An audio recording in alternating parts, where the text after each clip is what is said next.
Então, hoje a gente vai estar dando uma olhada sobre ICMP, na verdade é para fazer testes de conectividade, tá? A gente já viu até agora a introdução ao IPv4, a parte introdutória lá do IPv6, como é que é a estrutura de um protocolo IPv4, como que é a estrutura do protocolo IPv6, como que eles funcionam, e hoje a gente vai começar a dar uma olhada no ICMP v4 e ICMP v6. É o famoso comando ping, que a gente usa tanto às vezes para testar se existe conectividade entre dois hosts, tá? Entre dois equipamentos que estão na rede. Tá? O que é um protocolo ICMP? Ele é um protocolo que ele manda uma requisição de um host de origem para um host de destino e ele espera uma resposta. Tá? Por isso que a gente usa bastante para poder fazer testes de conectividade, para saber se as máquinas estão em rede e estão se falando. Então eu dou, por exemplo, ping, espaço, um endereço IP de destino, ele vai me retornar se tem conectividade ou não.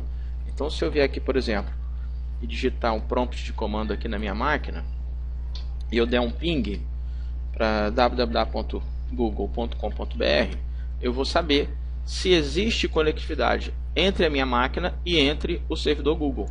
Então eu dei um ping, ele envia uma requisição ICMP e espera a resposta. Quando o Google recebe essa requisição, ele, como se trata do protocolo ICMP, ele tem que me responder. E aí a resposta vem aqui, ó. Ele enviou 4 vezes requisições de resposta e o Google me respondeu, e com isso eu sei que o Google está tendo conectividade com a minha máquina. Então eu posso fazer testes, tanto testes remotos, como eu fiz aqui para o Google, como testes dentro de uma mesma rede local. Então posso, por exemplo, dar um ping aqui para o meu roteador interno. 92.168.18.1. Então tá aqui, ó, meu roteador interno, o roteador dentro da minha rede, tá me dando a resposta. Quando não tem a conectividade, ele dá tempo de limite esgotado, ou seja, ele retorna um erro na conexão. Porém é importante frisar que nem sempre que a máquina destino responde significa que ela não está em rede, tá? Podem existir situações em que acontece muito por questões e medidas de segurança. São feitas implementações de firewall, outras ferramentas de segurança que bloqueiam o tráfego ICMP justamente para evitar ataque. Tá? E com isso pode ser que quando a gente manda um ping para uma máquina, essas medidas de segurança não permitem que a máquina responda.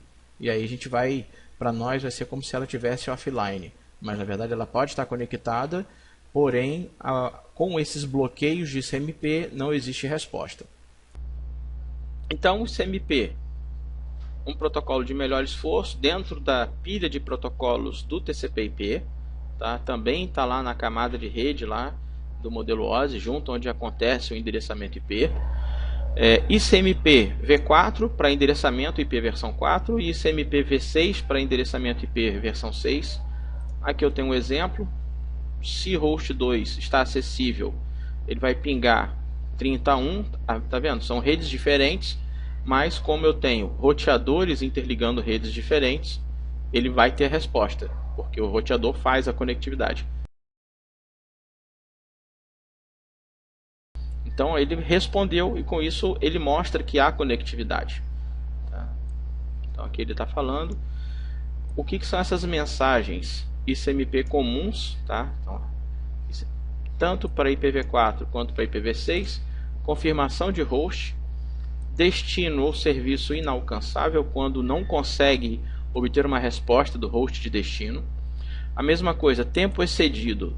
Todo pacote, quando ele manda pela rede lá para fazer um teste de CMP, ele tem o que a gente chama de TTL, a quantidade de saltos ou tempo que ele espera uma resposta daquele host de destino. Se isso chegar em 0 numa contagem regressiva, ou se eu tiver uma contagem de saltos acima do limite permitido, ele vai dar um tempo excedido e vai retornar uma mensagem de erro. Aí ele também dá um erro porque ele não conseguiu alcançar o host de destino.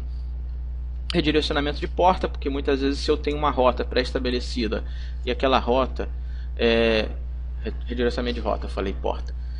Se eu tenho uma rota pré-estabelecida e essa rota cai, ele tem que buscar alternativas, mas isso aí já é uma característica do próprio protocolo TCP/IP dentro do roteamento IP. Então é buscar rotas alternativas para fazer com que um pacote de uma origem chegue até um determinado destino. O ping, o próprio comando ping, ele tem uma série de parâmetros que a gente pode estar utilizando. Eu posso ter um ping para fazer com que ele fique pingando um determinado host de destino sem parar. Eu posso ter um ping onde eu defino um tamanho maior do pacote, eu defino um tamanho de pacote que eu quero mandar. Tá? Então o ping ele tem parâmetros, ele tem ajustes e parâmetros que a gente pode fazer uma configuração na hora de usá-lo, que a gente permite, digamos assim, personalizar. Tá? E o próprio ping, muitas vezes, existem muitos servidores que estão na internet, muitos roteadores que estão na internet, que eles desabilitam respostas a pacotes ICMP. Por quê? Para evitar ataques. Porque se eu posso pegar uma máquina, várias máquinas, dando ping para um determinado endereço local, o mesmo endereço de destino, várias máquinas pingando, eu posso até fazer o que a gente chama de um ataque DDoS, para negar o serviço, ou seja, aquela máquina ela vai ficar recebendo tanta requisição de várias origens diferentes, e o ping, o ICMP, ele obriga a ter uma resposta, que aquela máquina pode chegar a um determinado momento e não conseguir responder mais todas aquelas requisições e o serviço sair do ar. Então por isso que tem que ter um cuidado com a utilização do ping. Tá? E inclusive, por isso que eu falei, tem servidores que desabilitam a recepção no firewall, eles bloqueiam pacotes ICMP. Mensagens ICMP, solicitação de roteador e anúncio de roteador.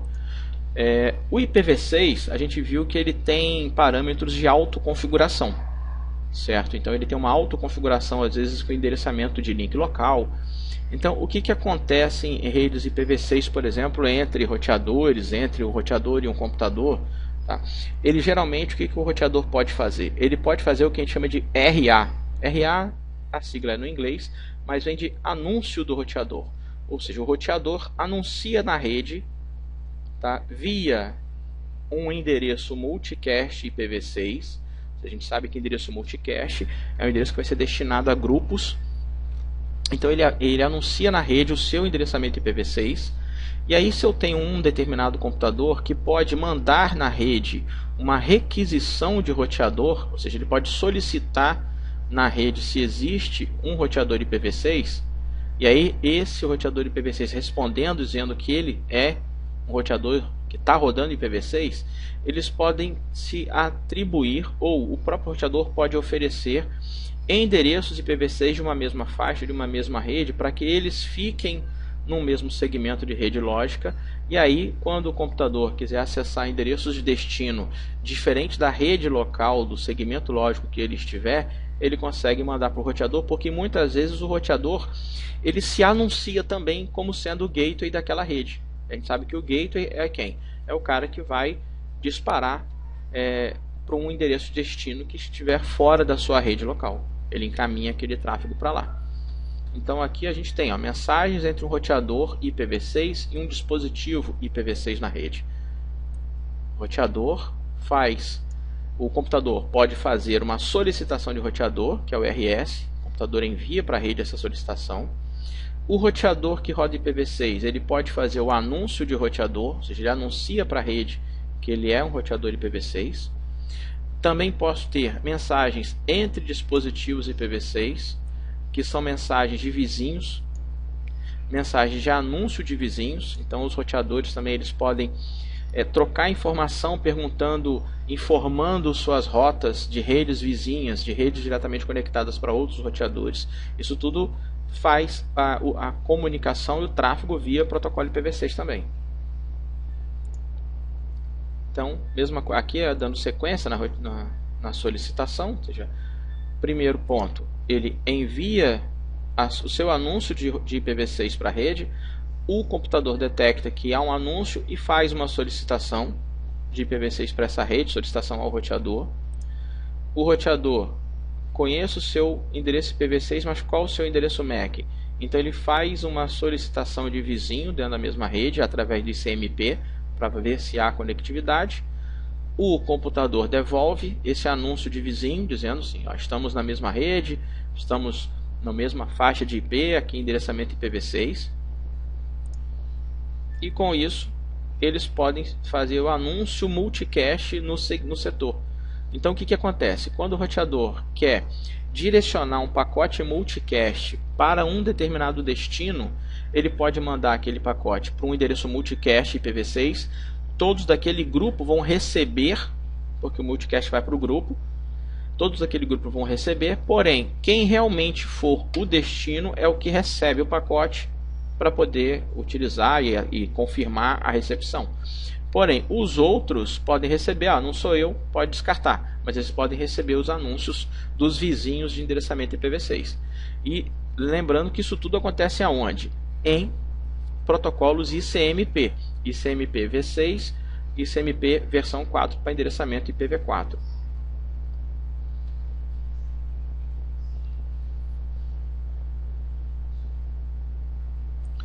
Aqui, endereçamento, resolução de endereços. Vocês lembram que quando a gente falou lá no capítulo que a gente falou sobre Ethernet, também no capítulo 6, que quando acontece uma comunicação em rede local, essa comunicação de rede local ela é baseada na tabela de endereçamento MAC, que é o endereçamento da placa de rede. Porém, para que haja a comunicação, obrigatoriamente tem que existir endereço IP nas interfaces dos equipamentos que estão naquele segmento. Mas o que acontece? Quando eu quero destinar um pacote para uma máquina X que esteja no mesmo endereço, no mesmo segmento de rede local que eu quero me comunicar, essa máquina de origem ela vai mandar um destino inicial para o IP de destino X daquela máquina.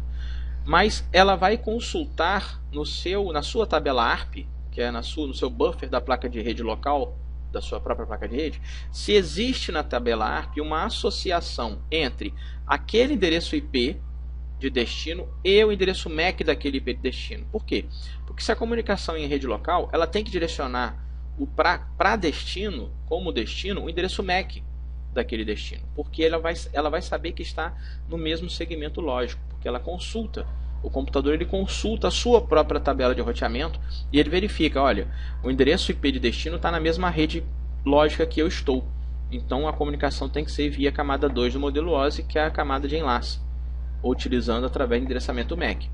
Se ele não tem ainda na sua tabela MAC, na sua tabela ARP lá, essa associação do IP com o endereço MAC, ele vai mandar na rede, tá, essa resolução de endereços, para poder justamente passar a conhecer o MAC daquele destino. E aí sim, ele escreve na sua tabela, associa o endereço IP de destino com o endereço MAC, que é daquele IP de destino, e com isso ele consegue fazer a comunicação.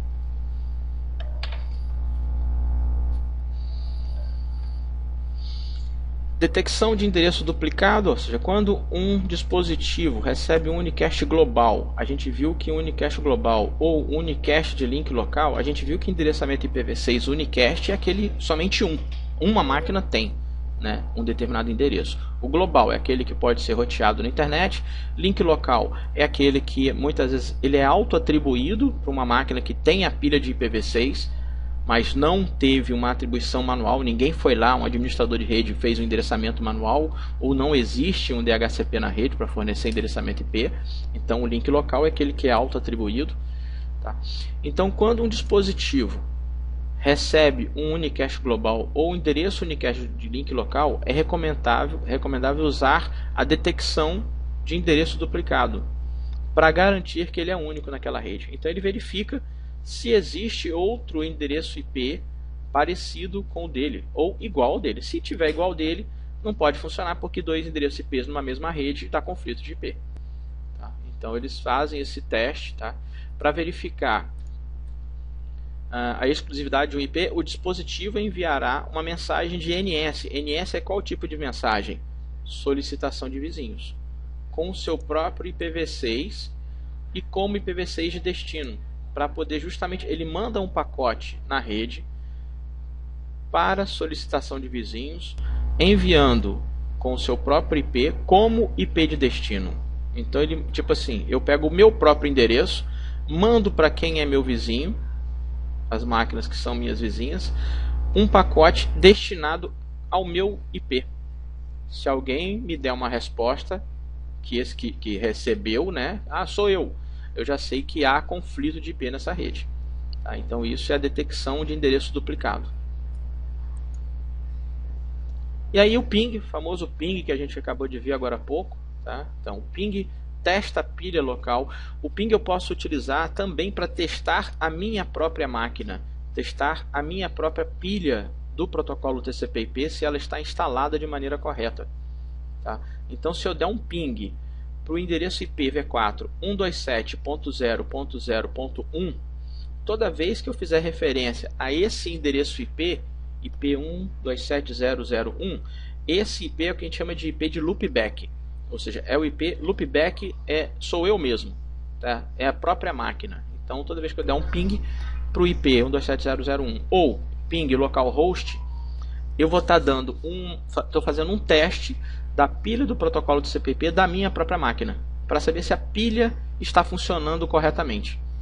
Tá? Então eu posso, se eu estou instalando um servidor web no meu computador e quero testar se essa máquina, o servidor web, está funcionando, eu posso ir lá no browser e botar lá 127.0.0.1, dar Enter. Eu vou testar se o meu servidor web está funcionando. Por quê? Porque ele vai fazer uma requisição web para minha própria máquina, porque ele está apontando para si mesmo. E aí, se o servidor estiver rodando, ele vai responder, porque ele chegou uma requisição aí para ele, para aquele servidor. Tá? Então sempre que eu tiver fazer no IPv4 127.0.0.1 é o ping ou a conexão para si mesmo, tá? Que a gente chama de loopback local.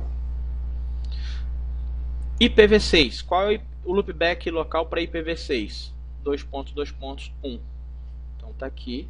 Eu teria também, se eu tivesse IPv6, no IPv4 127.0.0.1, no IPv6 2.2.1. A gente viu que isso daqui é o que? É uma representação na forma de endereçamento IPv6 abreviada. 2.2.1, ou seja, o último ecsteto é 0001 e todos os ecstetos anteriores é tudo zero.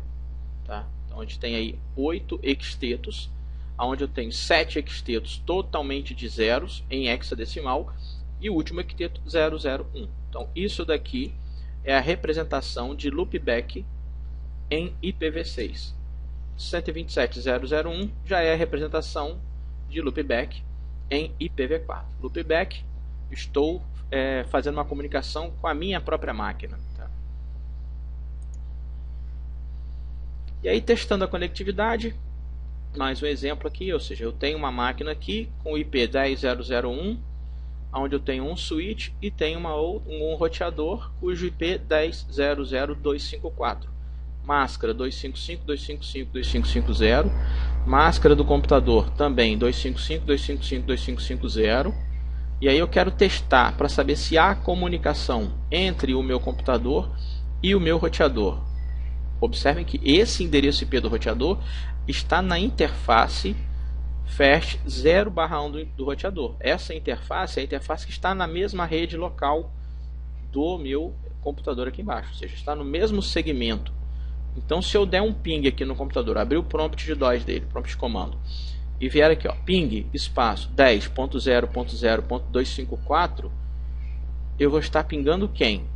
O meu roteador. Então automaticamente ele vai mandar para a minha rede local uma requisição, e aqui ping vai receber essa requisição por ser um protocolo ICMP. E aí quando ele recebe essa requisição do ICMP, ele tem que devolver essa requisição para quem pediu. E é nessa devolução para quem pediu que o host inicial aqui de origem recebe aquela resposta e sabe que existe conectividade. Então, o que é o ping? O ping ele manda aqui, ó, ele manda no primeiro momento uma solicitação de echo, que a gente chama de echo request. Então o ping ele faz um echo request para um destino e o destino faz uma resposta de echo, ou seja, ele faz um echo reply para quem fez o echo request. Então é uma comunicação que vai e volta, para poder fazer o teste de conectividade entre esses dois hosts. Testando conectividade remota, tá? Aqui o que vai acontecer? Se eu tenho aqui, ó, essa máquina 10.0.0.1, vou botar o vídeo para rodar. Ele vai mandar uma requisição para o destino que vai ser quem? 10.0.1.1. eu tenho aqui um roteador que ele interliga duas redes lógicas diferentes. Ele interliga a rede 10.0.0.0, essa aqui é a rede 10.0.0.0. Como é que eu sei que é a rede 10.0.0.0? Olha só, IP 10.0.0.1, IP 10.0.0.2, IP 10.0.0.253, IP da interface F1 do roteador 10.0.0.254. Então, como que eu sei a rede dessa aqui? Olha a máscara, 255, 255, 2550. Ou seja, só de olhar a máscara, eu sei que os três primeiros octetos do endereço IP, ó, é tudo 255, 255, 255. Significa que é tudo bit 1, bit de rede. A máscara, o último octeto é totalmente de zero. Então significa que o último octeto do IPv4 ele vai ser usado para fazer endereçamento dos hosts. Então, se é tudo zero, eu sei que a faixa inteira vai de 0 até 255. A gente sabe que o primeiro endereço da faixa é o que representa a rede.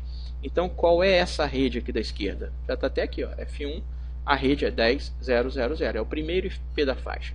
Quem seria o endereço de broadcast dessa rede aqui da esquerda? O último IP. Quem é o último IP? 10.0.0.255. Não posso usar para endereçar as interfaces nem o IP0, que é rede, e nem o IP255, que é broadcast. Quais são os IPs válidos? Do ponto 1 ao ponto 254. São os válidos para endereçar as interfaces. Então eu tenho a rede da esquerda 10.0.0.0 e a rede da direita 10.0.1.0. A rede da direita aqui. Então, o computador que é o 10.0.0.1, ele quer testar a conectividade se consegue falar com o 10.0.1.1. Esse computador 10.0.1.1 a gente chama que ele está numa rede remota, a rede 10.0.0.0. Por quê? Porque são redes lógicas diferentes e para que haja comunicação entre essas redes eu tenho um roteador interligando essas duas redes. Então uma rede é remota à outra através de um roteador. Para que haja comunicação de uma origem até um destino, o roteador que está interligando essas redes, ele precisa conhecer essas redes. Porém, neste caso aqui, como o próprio roteador já tem conexão física, ele está ligado nas duas redes, tanto na rede F1 aqui, quanto na rede em F0, como ele já está ligando nessas duas redes, a gente diz que essas duas redes são redes diretamente conectadas a esse roteador. Então ele conhece essas duas redes. Se ele conhece essas duas redes, o que acontece aqui? Ó? 10.0.0.1, quando quer mandar um pacote destino para 10.0.1.1, quando 10.0.0.1 starta o processo de comunicação, a primeira coisa que ele faz é o seguinte: o destino 10.0.1.1 está na mesma rede que eu, ele já pensa logo assim. Aí ele consulta a sua rede. Aí ele consultando a sua rede, ele vai ver que em que rede que ele está. Ele está na rede 10.0.0.0. Aí ele, opa, o meu destino não está na mesma rede que eu. Por quê? Porque o meu destino é quem? É a rede 10.0.1.0. Então ele sabe que está em rede diferente e aí ele consulta de novo para saber se existe ali um gateway. Quem é o gateway? É o cara que a máquina tem que mandar o pacote quando ele quiser se comunicar com redes remotas, com redes diferentes da rede que ele está. Então ele consulta. Ah, tem gateway? Tem. Eu conheço o gateway? Conheço. Ah, o gateway é o 10.0.0.254. Então o que ele faz? Ele direciona aquele pacote, tá? E aí já é via camada 2 agora, enlace, para a interface F1, que é o IP 10.0.0.254, que é o roteador. Direciona esse pacote para lá. Quando chega no roteador, o que o roteador faz? Ele abre aqueles pacotes, observa origem e destino. Aí ele olha o destino. Aí ele olha a rede do destino. Aí ele olha a sua tabela de rotas. Eu conheço essa rede de destino? No caso aqui ele vai conhecer.